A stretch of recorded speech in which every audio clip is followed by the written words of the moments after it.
I think agents need to understand what's going on in their local market. There are data points that you see people post on social. That's not where it belongs. It belongs in your articulation to buyers and sellers so they can understand what's going on in the market.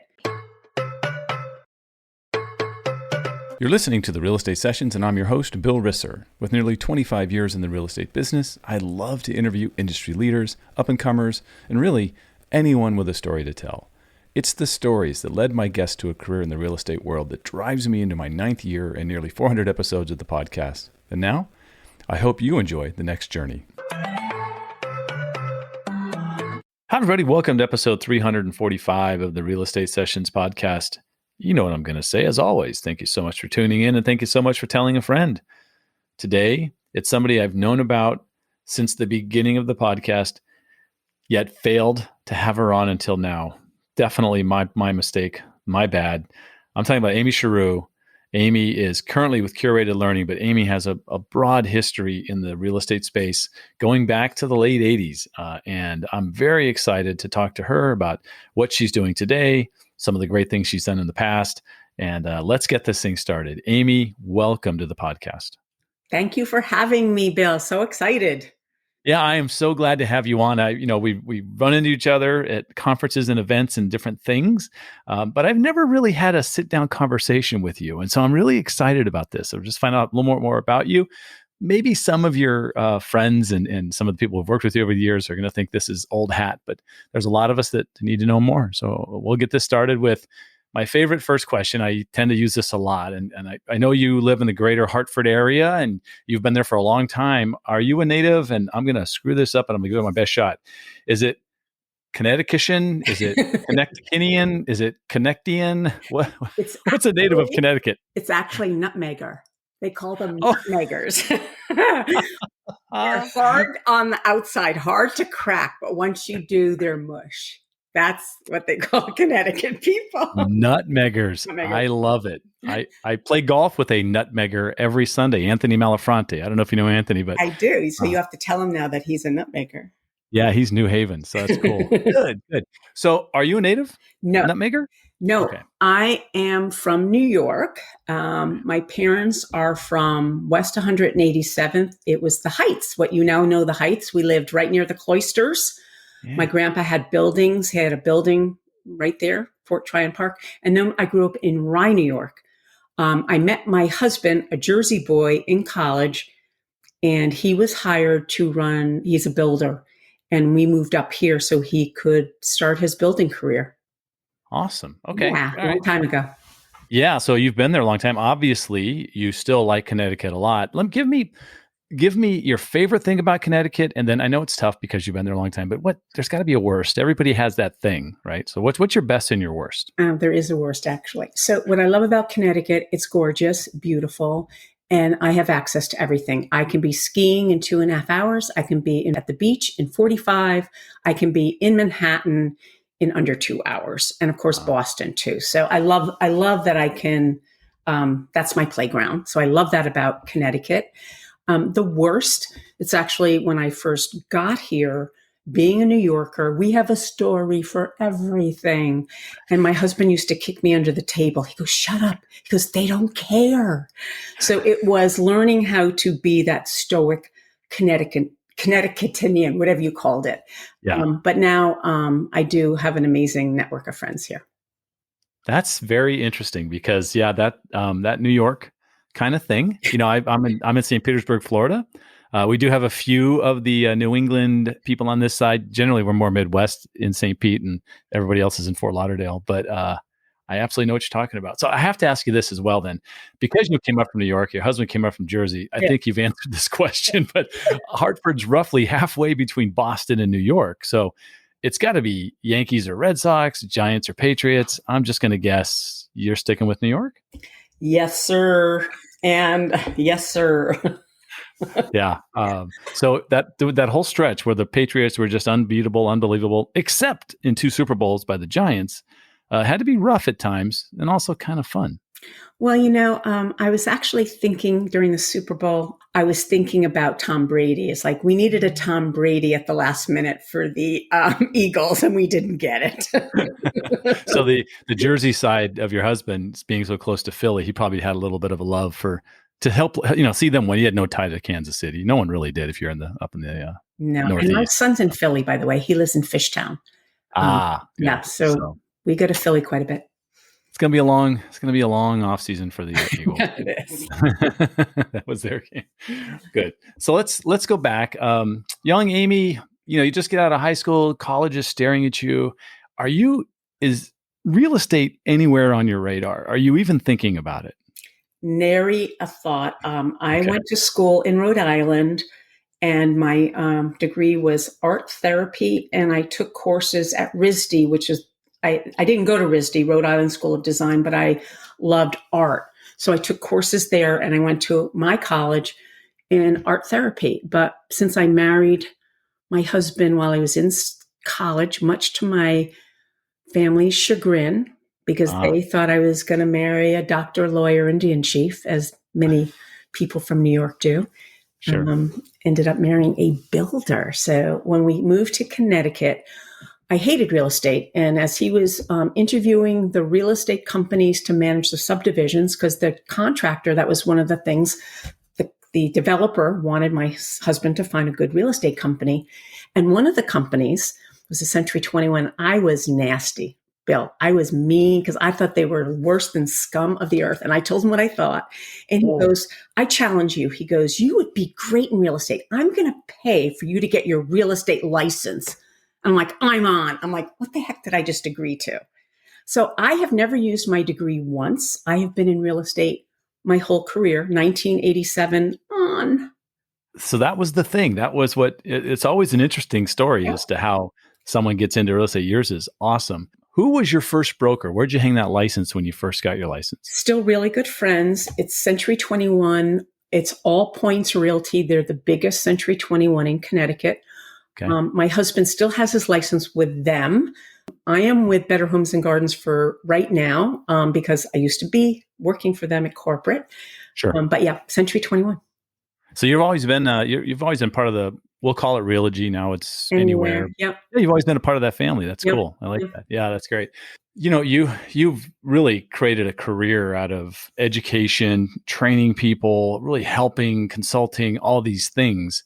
Where did that come from, right? Because it wasn't like you had a career in that before. It wasn't something you studied in college, to be honest. So where did that come from? Sunday school. My kids were in Sunday school, and the rabbi came up to me. He goes, "You are an amazing teacher." And I loved it. And I hated this in real estate. I hated all the CE classes where people would literally make your eyes burn out of your head because it was so boring. I went back to school, Bill, at a local community college in Connecticut, and I went back for instructional design and adult learning theory because I wanted to make sure, because I wanted to write content, but I wanted to make sure I was doing it the right way. And my eyes were opened, and I have a secret sauce, and I'll tell you why my content was always so effective. It was from those classes, and I started writing courses and started working with Matthew Ferrara back in 2004 and just hit the ground running. And then in 2009, NAR asked me with Bill Lublin and Ginger Wilcox to rewrite ePro. I had no idea what a big deal that was. Yeah. And that's what really got me on the map going forward. But that's how I got in. Wow. I'm going to just guess that, because look, a lot of real estate educators. I dabbled in it when I was with Fidelity, was nowhere near the level that a lot of you are. But to have that background, to have that actually to go back and pick up some courses on those kinds of things, that's generally not the path for most educators in real estate, right? No. And it's interesting. I am working with a company now putting educators' course online, and only a couple of them who really understand this, it's easier for them to put their courses online. Mm-hmm. Everyone else has a really hard time because they have an amazing idea. They've had great success, so they can talk. They can talk and do it, and everyone loves their classes. But to create a course where the people actually are able to implement is a whole nother level. So it's been very interesting coaching them. Yeah. Let's talk about Matthew. He's an amazing guy, right? I mean, I've talked to him on the show before. Just an incredible speaker, trainer, whatever you want to call Matthew. How fun was it? And I'm sure you picked up a lot of great stuff through those years with him.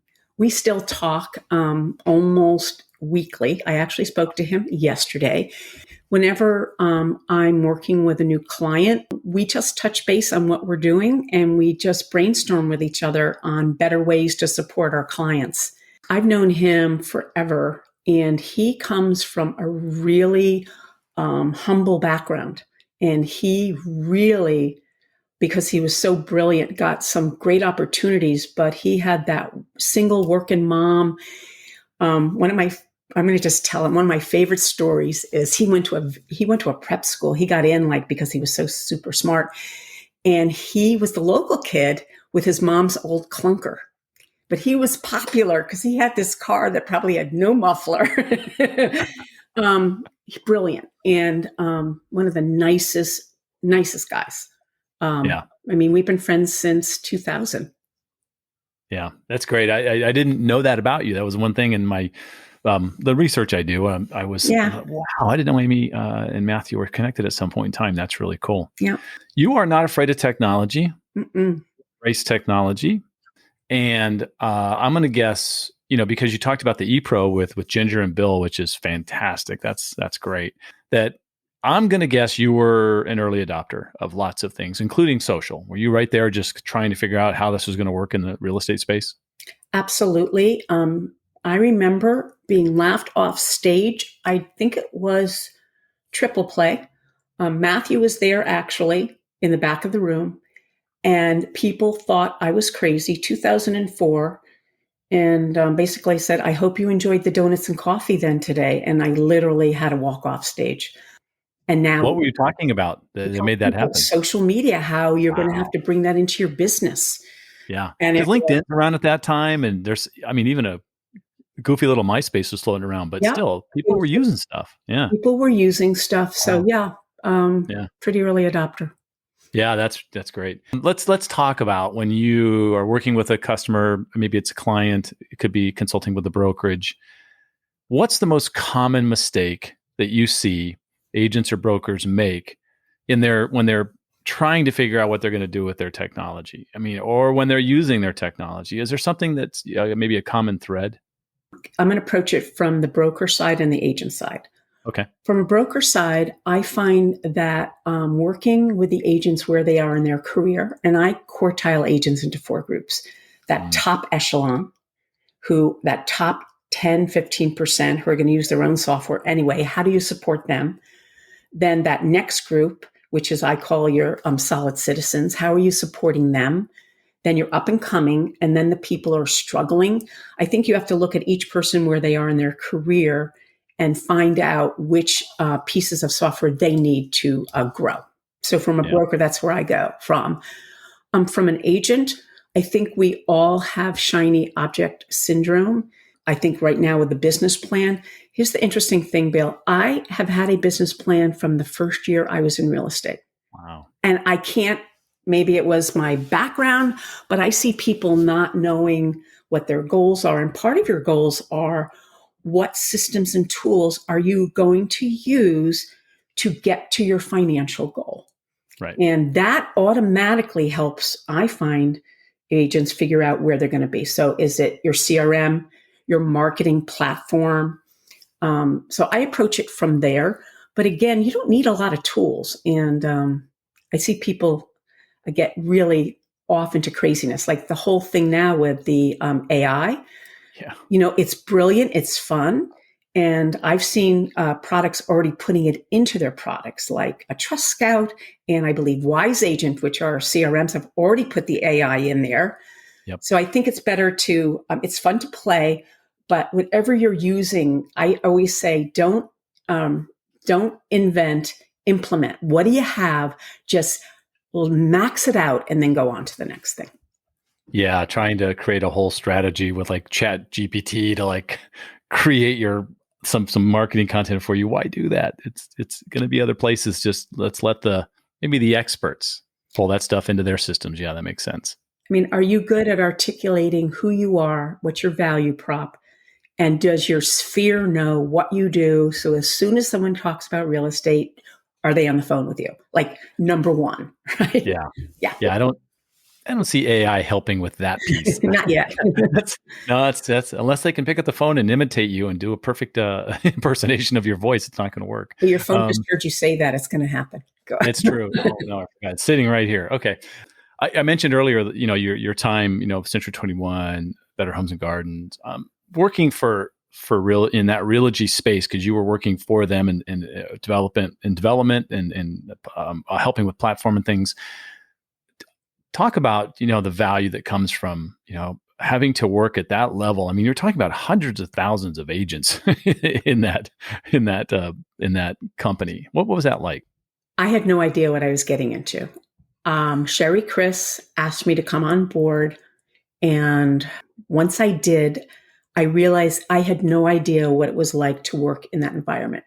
I want to say that Sherry was the person who helped me figure that all out. She helped me work the building, know who to talk to, who to not. She helped me understand how to work the building.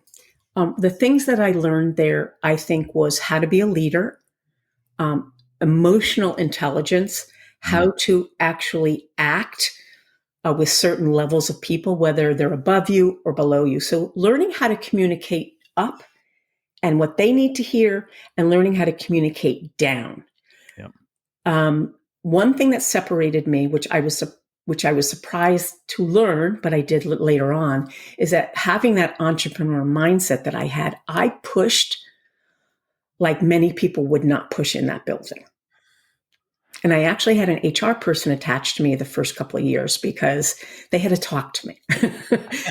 But I think the one thing about Sherry, she loved that. And that's why I think we were able to get so much done, because I didn't realize some of the politics that I should have been following when I was there. But really emotional intelligence and learning how to communicate in a Fortune 500 company environment, which those skills I'm forever thankful for, and I'm using them now as I'm working as a consultant. Right. Yeah. I moved from the Fidelity family, another Fortune 500, working for basically a startup out of Australia, right? My agent, with 100 employees. And when you want to do something, it happens very fast. And when Fidelity wanted to do something, it took years. Sometimes it felt like, right?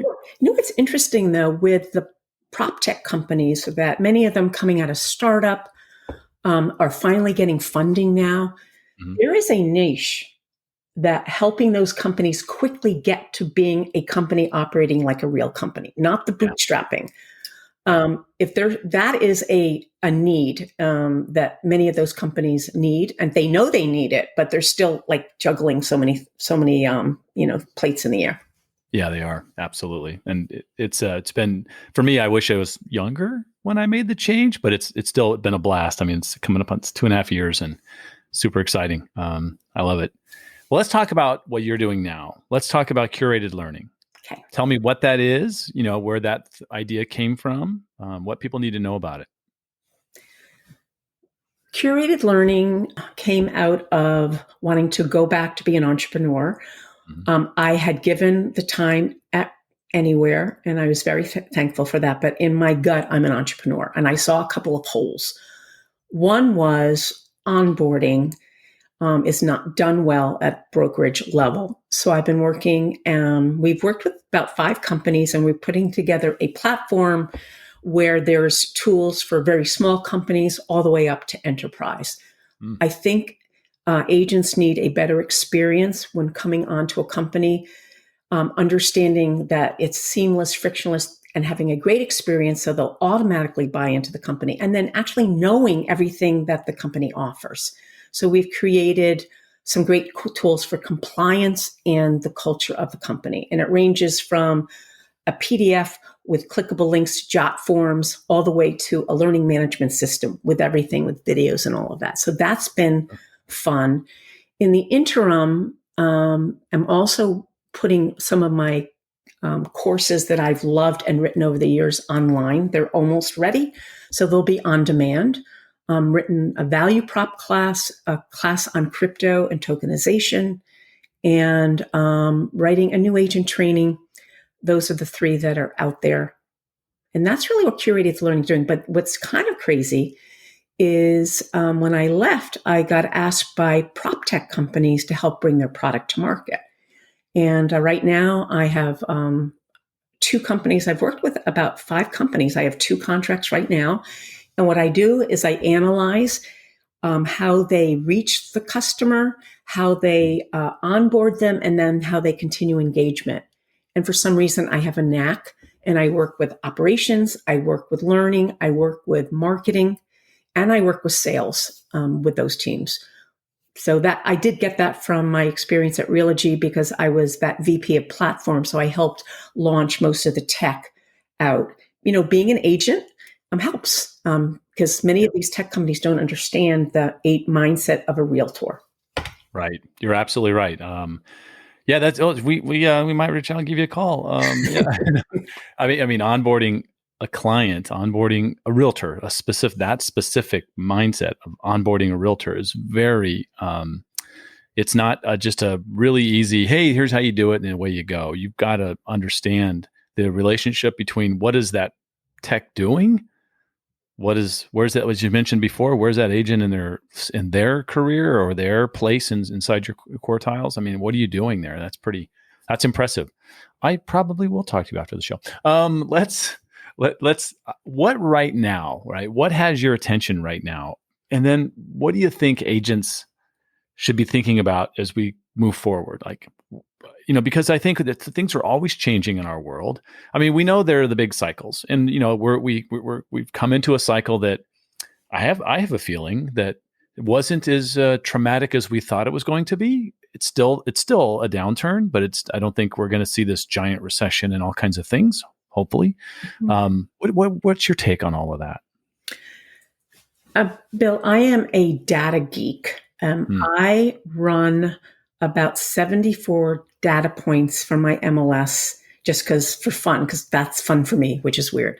So I have a good pulse on what's going on in my local market. I watch what I call price banding, and then I look at things like list dependings. I watch how many actives, and I track that, and I've been doing that for years. I watch Lawrence Yoon every month because he's got great information. So he's got the macro, and then I have the micro, the local. And what I'm seeing is we're getting back to your point where we are. That was a big intro to what you asked my question, but I had to throw that in. That's no, it's good. So for example, nationally, we usually have 5 to 7 months of inventory. Some areas, they're still at 1 month. We're at 3. Now, I think agents need to understand what's going on in their local market. There are data points that you see people post on social. That's not where it belongs. It belongs in your articulation to buyers and sellers so they can understand what's going on in the market, what they should be doing for pricing, how people should be offering. If they understand what's going on there, that is the kind of information you can then share to your sphere. For me right now, it's staying in touch with your sphere with non-threatening information, because they're the ones who are going to know about the people who are going to be selling. You want them calling you. So right now, really doubling down with the sphere. I do think there's some great ways to generate leads online. But for me, if you haven't mastered your sphere, that is a pot of gold that will give and give every year. So for me, having some kind of data, for me, it could be staging, it could be anything, but what are you giving back to your local market, staying in touch with them so they know? For me, it's the data. Yeah. Is that part of your value prop class that you have up? So that's good to know if anyone listening. It's called the Zen of Numbers. We teach companies how to do that. And a friend of mine actually wrote that. Her name, and a shout out to Robin Erlenbush. Robin owns an ERA in Bozeman, Montana. Wow. We almost bought property there and we didn't. But she and I have been friends for 17 years, and we wrote that whole course. It's called The Zen of Numbers. And she does her data out there. I do my data, and it's really fun to see the different markets. Yeah. It seems like a broker should embrace that. And like, why can't a broker roll that out to their agents every month, right? It's funny. I see on social, like someone saying days on market, list to sale to the consumer. I'm like, that does nothing. Like, right. But if you run into someone in the grocery store, and that's why I also like Steve Harney's stuff, Keeping Current Matters. Yes. Because he sends stuff. It's like, that they say, why are you so smart? Well, I read Steve Harney's stuff. So someone says, what's going on in the market? I don't say brutal.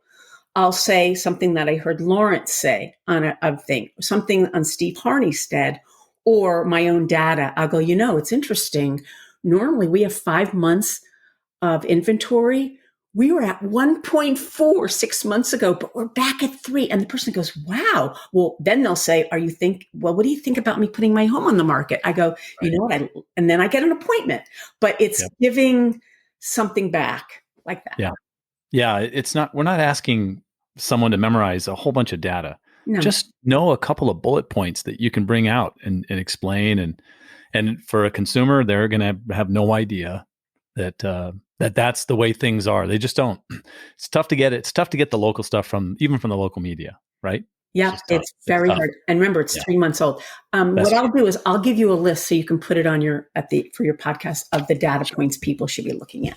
Awesome. Yeah, we'll put it in the show notes. That'd be awesome. So, we're getting close to that half-hour mark, Amy. So I'm going to ask you the same final question we've asked everybody since day one. Jay Thompson got this he was the first guy to get this question. What one piece of advice would you give a new agent just getting started?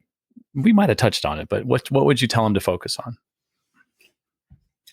on? What I would tell a brand new agent is first of all, find the right company that resonates with you. Visit them twice. Don't just go in that first interview. Go back and make sure that they're the same company. And then when you're there, make sure that you understand your value prop, who you are, how to articulate it, and get connected with your sphere. Because it will take you 5 years to really get that going. But if you're in for the long haul, that will pay dividends over and over. Yeah. Amy, if somebody wants to reach out to you, what's the best way for them to do that?